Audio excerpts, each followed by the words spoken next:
Shalom saudara, salam sejahtera dalam kasih Tuhan kita Yesus Kristus. Kebenaran hari ini 12 Maret berjudul Menyalibkan Yesus. Hidup kekristenan yang benar menghasilkan suatu sikap dan perasaan cukup dan puas terhadap segala sesuatu, kecuali keberadaan dirinya di hadapan Allah. Soal makan minum, soal fasilitas dan lain-lain, cukup. Tetapi satu yang dia kurang, keberadaannya di hadapan Tuhan. Dia masih merasa kurang menyenangkan hati Allah, kurang memuaskan hati Allah. Inilah ciri orang yang sudah lahir baru. Mereka tidak akan pernah merasa puas dalam hal pemenuhan kebutuhan jasmani, kecuali perkenanan hati Allah. Seberapa Allah bisa disukakan dengan kehidupan rohani seperti yang dia sudah capai itu. Nah, saudaraku sekalian, ini harus kita pahami bahwa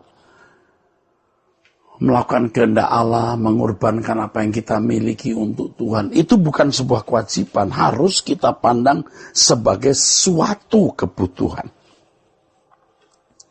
Ini kebutuhan yang selalu dirasa penting dan selalu mendesak. Yang mutlak harus terpenuhi, saudaraku. Yang mutlak harus terpenuhi. Kerinduan untuk berkenan kepada Tuhan dan mengenal Allah semakin hari akan semakin kuat. Semakin kuat. Dan kita akan melihat bahwa kalau kita mengingini sesuatu itu untuk kemuliaan Allah. Sama sekali bukan untuk kebanggaan atau kesenangan diri kita. Kalau firman Allah menganjurkan agar orang percaya merasa cukup, yaitu asal dan makanan dan pakaian, ya kan? Kalau firman Allah menganjurkan agar orang percaya merasa cukup, yaitu asal dan makanan dan pakaian, ini tidak dimaksudkan agar orang percaya menjadi miskin, tetapi agar tidak terbelenggu oleh berbagai keinginan untuk memiliki apa yang orang lain miliki atau yang dunia sediakan. Jangan mengingini apa yang orang lain miliki, yang orang lain punya. Jangan. Ya. Kita menuntut dunia ini memuaskan kita. Kalau kita merasa cukup dengan apa yang kita miliki, berkenaan dengan pemenuhan kebutuhan jasmani, maka kita akan memiliki kehausan yang lebih kuat terhadap Tuhan, bagaimana mengenal Dia dan melakukan kehendaknya. Orang percaya yang telah lahir baru tidak mengingini apapun yang disediakan dunia, kecuali hal itu untuk keperluan kerajaan Allah. Yesus telah melepaskan kemuliaannya dan mengosongkan diri sebagai manusia. Dalam kemiskinan tersebut, Yesus melakukan kehendak Bapa dan menyelesaikan pekerjaannya. Gaya hidup seperti ini harus dikenakan oleh setiap orang yang sungguh mengaku bersedia ikut Yesus. Jadi saudara sekalian, Yesus telah melepaskan kemuliaannya dan mengagungkan dan betul-betul melepaskan semua keagungannya. Ini satu hal yang dahsyat. Anak Allah yang memiliki segala kemuliaan bisa melepaskan kemuliaannya. Kita tentu harus lebih bisa. Kita datang telanjang waktu di bumi ini. Apa beratnya melepaskan semua untuk kemuliaan Allah? Kalau kita berani berbuat demikian, kita tidak akan diperbudak oleh dunia. Kita bisa merasa puas dengan apa yang kita miliki, karena kita tidak mengingini orang yang orang lain miliki. Kita puas dengan apa yang kita miliki. Kita hanya haus dan rindu bagaimana mengenal Allah dan menyenangkan hatinya. Saudaraku sekalian, dan ini merupakan satu langkah penting untuk masuk proses diubah Tuhan. Kalau seorang masih mencintai dunia, dia tidak bisa diubah Tuhan. Karena dia tidak akan mengerti firman Tuhan. Karena firman Tuhan, khususnya di perjanjian baru, hanya bisa dimengerti orang yang rela kehilangan segala sesuatu. Atau orang yang rela kehilangan segala sesuatu. Baru bisa.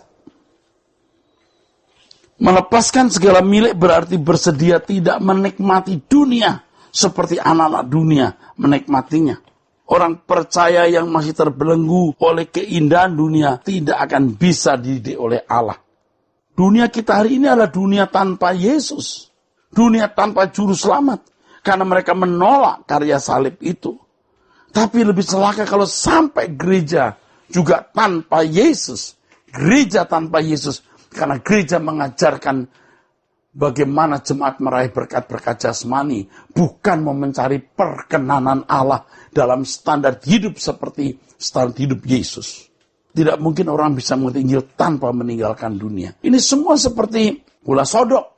Kena sini berdampak yang lain. Orang tidak bisa memiliki Yesus dengan benar tanpa mengenal Injil. Dan orang tidak akan bisa mengenal Injil kalau tidak meninggalkan dunia. Dan orang tidak akan bisa meninggalkan dunia kalau tidak merasa puas dengan apa yang dia miliki. Kita harus berani. Jangan meninggalkan dunia cuma sesaat. Oh baiklah, aku tinggalkan dunia. Pada waktu jatuh miskin, waktu tidak punya uang. Begitu punya uang, kembali lagi mencintai dunia. Kan tidak boleh begitu, harus permanen. Oleh sebab itu sering saya mengajarkan kepada jemaat yang saya layani. Yang pertama, kita bangun pagi, kita bersyukur, kita bisa menyenangkan Allah. Hidup kita menjadi seperti orkestra yang indah. Yang kedua, aku mau pulang. Oh, ini gak gampang, saudara. Bertahun-tahun saya menjadi pendeta juga saya tidak bisa ngomong begitu. Saya paksakan sampai bisa. Jadi kalau dunia tanpa Yesus itu kita maklum. Dunia menolak. Tapi kalau sampai gereja tanpa Yesus, wah, ini yang mengerikan. Nah, kalau gereja masih mencintai dunia, artinya para rohaniwannya masih mau hidup wajar seperti yang lain. Khotbah-khotbahnya pasti juga khotbah-khotbah kemakmuran ya saudara-saudara. Khotbah-khotbah kemakmuran. Hanya berkat-berkat jasmani. Yesus tidak ada di situ. Yesus tidak ada di situ. Yesus hadir di gereja di mana orang-orang yang rela memindahkan hati di kerajaan Allah. Orang-orangnya rela tidak memiliki apapun. Orang-orangnya rela pulang ke surga. Saya bisa mengerti bagaimana Tuhan menyingkapkan banyak rahasia firman kepada kita ketika kita sudah tidak nafsu lagi dengan dunia. Puas dengan baju yang kita miliki, dengan arloji yang kita kenakan, ya, dengan kendaraan yang ada, yang penting kendaraannya nyaman untuk dipakai, ya. Oh, indah sekali. Luar biasa. Jangan sampai kita punya gereja tidak ada Yesusnya. Kalau seseorang tidak rela kehilangan dunia, dia pasti menyalibkan Yesus kedua kali. Sekarang tinggal memilih, engkau menyalibkan dagingmu, atau engkau menyalibkan Yesus kedua kali. Tidak mungkin orang yang masih mengingini dunia tidak menyalibkan Yesus dua kali. Tidak mungkin, tapi orang yang menyalibkan dagingnya, kesenangan duniawinya, tidak akan menyalibkan Yesus kedua kali. Tapi orang yang masih mengingini dunia, dia akan menyalibkan Yesus kedua kali. Kita harus sadar, saudara, khususnya para rohaniwan, ya, supaya kita bisa menularkan, mengimpartasi spirit yang benar ini pada jemaat. Ya, terima kasih. Tuhan berkati saudara sekalian. Haleluya. Sola Gracia.